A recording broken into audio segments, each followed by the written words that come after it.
let's do it.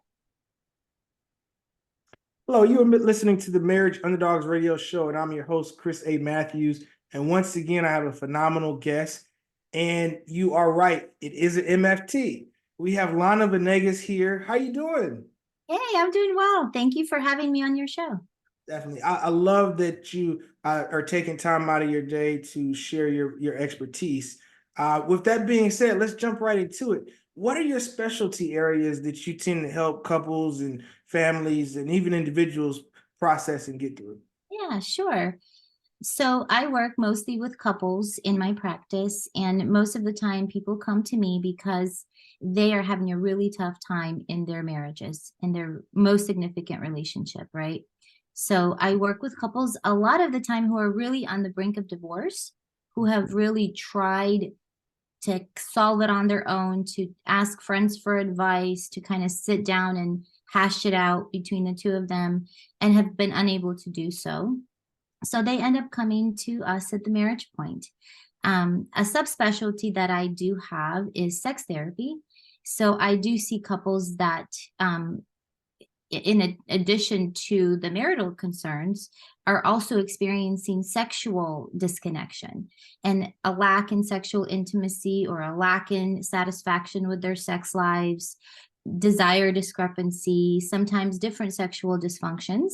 But a lot of the time, this sexual issue goes hand in hand with the relational issue.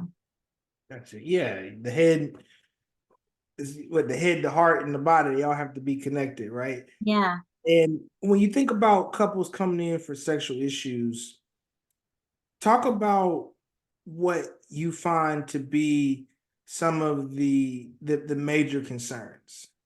Sure. One of the most prevalent issues as related to sex therapy in couples is really desire discrepancy. So one partner, Is that what you mean? Or types or both? well, sometimes it's both, right? It's just a disagreement or a discrepancy within the couple as to how often they want to have sex, what kind of sex they want to have. Sometimes it's even with one partner feeling more desire than their spouse, right? And not being able to even get started in connecting sexually. So I would say would be the most prevalent issue that I deal with, trying to help couples kind of tease out what's really going on behind the scenes with the desire discrepancy. Try to kind of help them figure out, when did this start? Is this really related to some sort of relational dynamic? Is there a biological factor going on? And kind of go from there. Yeah, now a lot of discrepancies around sex are normal, right? We should expect those issues in relationships if you're with a person long enough, because your bodies are changing, stressors are changing. When will a couple need to assess if they need to reach out to an expert like yourself to process their sex life versus just maybe getting a couple books and trying to figure it out themselves? Yeah, it's a great question. I'd say that depends on the level of the distress that this discrepancy is causing them. Like if it bothers one of them a little bit and they're kind of like, well, I wish it would be more often, or I wish we would do this and this fun thing, but it's not really eating me up. I'm not really concerned about it, right? There's enough goodness in other parts of our relationship that kind of make up for this small issue. But if it is such a problem for them both, or for one of them, that it becomes something that is constantly on their mind, something that is, becoming ruminating thoughts, that would be one. Yeah. If we were to do a quick mini assessment, so ruminating thoughts, what's another one that couples can hear and be like, oh, I have that? Yep. Okay, we'll go that way. Ruminating thoughts, right? When this is also bleeding into other areas of their marriage, where they're viewing everything through this lens of, well, she doesn't want to have sex with me, therefore I'm not going to be, close to her emotionally, for example, in a heterosexual relationship, right? Yeah. No, that second one was good. So when the desires to have more sex or types of sex are now creating or influencing decision-making power on how you're going to connect or not connect with your partner. Absolutely. That's a big one. I think that one right there, those that are listening, that one right there. And then it could also play into feeling, I'm sure, taken for granted. Like, especially if there's one partner that may be the breadwinner, or even the partner that does more domestic work at home with the children. They now feel like, I do all these things and I'm not able to get this thing from you. Have you seen that? And if so, how do couples manage that? What are some treatments for that? Yeah. Well, if a couple comes to me and one partner begins to feel that way, I make sure I check for issues of entitlement, right? Talk about it. Yeah, Title. yeah. Look, just because you're married doesn't mean you're entitled to having the kind of sex that you want to have at the time that you want to have it, right? You are entitled to have a sex life that both of you deserve, that both of you find fulfilling and satisfying, right? So if someone comes in and starts to talk about, well, I work a lot, or I do all the housework, and the least he or she could do is give me sex, and make sure that we check that entitlement right at the door, right? And start from a relational stance right away. Now, I want to push back politely, and I asked that because as a man, I'm thinking, okay, well, if I'm married, the only person I can have sex with out of all the billions of people on the planet is my wife. Mm-hmm. And if that is something my partner knows I enjoy, it creates as a man, it might create in them the desire to want to be more connected through sex. I know sometimes women need connection for sex, and some men need sex for connection. Absolutely.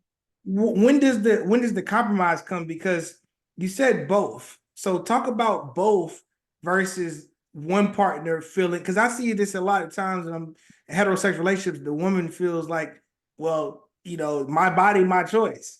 Absolutely.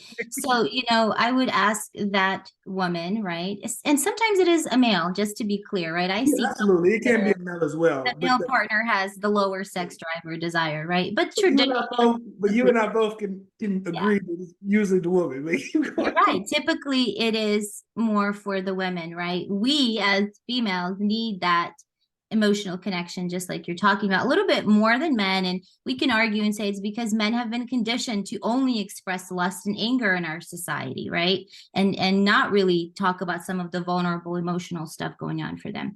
But if the female partner begins to feel that, well, I'm entitled to my body, my decision, right? Then I ask her to check her entitlement at the door too, right? It's not really relational. You are holding your partner hostage to your low sex drive, right? And I absolutely have that same conversation if you do realize that you are the only person that he's allowed to have sex with if you're in a closed relationship, right? Like if you're in open marriage, that's very different. Most of the time I work with kind of traditional marital setups, and helping her to see, is it really relational for you to withhold sex, as because you're entitled to just do it your own way or make your own decisions? How can we work together for you to feel heard, for you to have your emotional and sexual needs met, while accommodating in a sense and responding to your partner's needs? I love it. You're equal opportunist counselor, therapist, right? Both partners I send them all, right? both partners can get it. I love it. Now, I know we have limited time. We're closing out. Can you talk about some of the prevention mechanisms that can help couples process their sex life, their intimacy, before it gets to a point where there's resentment and holdouts and all these other things that we just mentioned? Yeah. I love this question because I'm really passionate about what I'm going to say. I think that in our culture, in our specifically Western culture, we have been infused with either false empowerment or shame. And I would say men are more falsely empowered to take what's theirs and to go get it, right? And women are tend to be more shamed of, like, oh, you're that type of person, you're too open with your sexuality, right?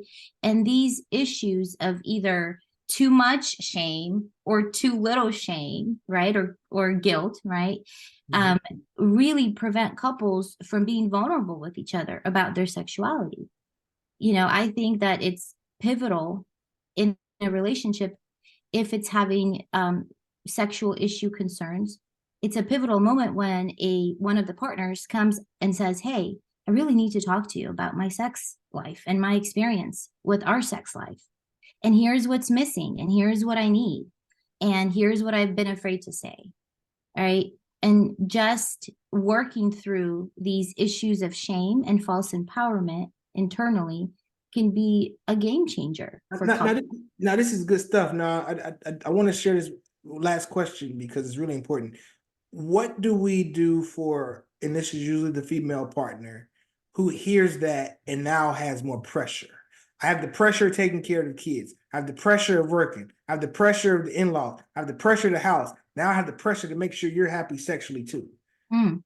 Well, I don't want that ever to be a message that is received from the psychology community.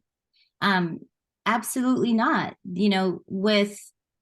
With pressure, we get resistance, right? We don't need pressure, but we do need accountability. So break that down, the difference real quick. Pressure, because a Yeah. lot of the heterosexual couples I work with, which is predominantly who I treat, the Mhm. female partner will leave a session and I have to be very mindful that I'm a male, her husband is there. So it's 2 men in the room. So Yeah. I'm treading very lightly because I Mhm. don't want it to come off as I'm telling this woman she just needs to have more sex with her husband. Mhm. And the emotional breakdown will come with tears of like, man, that's just another order. That's another request. That's something else I got to give out. Yeah. Yeah, absolutely. That would be detrimental to the health of the relationship for Absolutely. sure.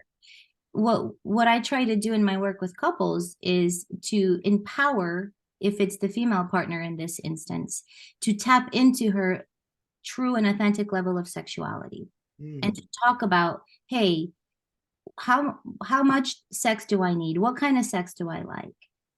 What makes me want to have sex with you, right? Sometimes there are some minor behavioral changes that can take place in her partner that will cause her to feel a little more attracted to him or to feel a little more emotionally safe with him, right? But pressure is definitely not one of them, right? Like I always joke, well, with the men, go ahead, if you have a fit, she's not going to find that more attractive, right? Absolutely. Now you're Let's just playing tune and whining like a little kid about sex. Yeah, Nobody, that's that's not hot. gonna make a woman well. Yeah, Yeah, yeah, yeah. definitely. So with all the love and firmness that I could muster, I like to remind the man in this case to communicate openly, to communicate clearly, but not to become petulant, right? Good. And That's not good. to pressure, to be authentic, to be accountable for himself, to tune in. Listen, most women like sex. I don't like this idea that women are not as sexual or have this naturally lower level of desire. Most women love sex. That's why they get married, So, right? what They the have men are that- needing to hear, what the men are needing to hear is, it's yeah. not that she doesn't like sex. She just may not want sex with you. Correct. Or sex right now. All right now. Like if you just got home and she's been with the kids all day and you're like, okay, baby, let's get going. She's like, hold on, I need to transition. Give me a minute. Tune in, jerk. Yeah. Right. Yeah. Right. But it's not that she doesn't want sex. She might not want sex now. She might not want sex with you, like you said. Man, this is awesome. We definitely got to have you back and do this again. I'll Thank make sure that all your contact information is in the show notes, and I just really appreciate it. One more time, tell us how we can get to your website and those that are listening that may be in your area. Sure, absolutely. Go to www.themarriagepoint.com. We have a contact us form that you can complete, or the number for our practice is also listed on our website. You can just hit call and we'll be happy to connect you with one of our counselors. Awesome. Hey, I really appreciate it. We definitely got to have you back on. Those Absolutely. that have been listening, my name is Chris A. Matthews, and you've tuned into the Marriage Underdog Radio Show. We drop episodes every Tuesday at 10 a.m. on Apple Podcasts and Spotify.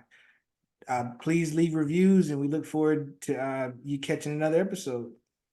Thank you, Chris.